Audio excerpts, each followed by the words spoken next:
நாளைக்கு சித்ரா பௌர்ணமி, இதை மிஸ் பண்ணிடாதீங்க. நாளைக்கு ஒரு சாதாரண பௌர்ணமி கிடையாது.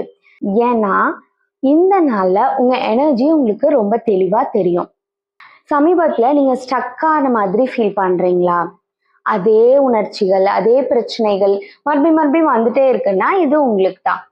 நம்ம வழக்கத்துல இந்த நாளை சித்ரகுப்தரோட இணைச்சு பார்ப்பாங்க. சித்ரகுப்தர் கர்மாவை, அதாவது உங்க எனர்ஜியை கணக்கு வச்சுக்கிறவரு. கர்மானா பனிஷ்மெண்ட் கிடையாது. நீங்க எப்படி ஃபீல் பண்றீங்க, எதை அடக்கி வச்சுக்கிறீங்க, எதை திரும்ப திரும்ப பண்றீங்க அப்படிங்கிறது தான்.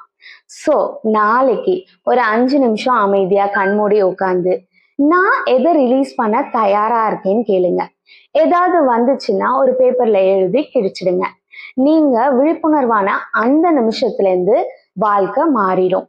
நீங்க அதே பேட்டர்ன்ஸ்ல சிக்கிட்டு இருந்த மாதிரி தோணுச்சுன்னா விட வேண்டிய நேரம் வந்திருக்கலாம். ரீசெட்னு டிஎம் பண்ணுங்க.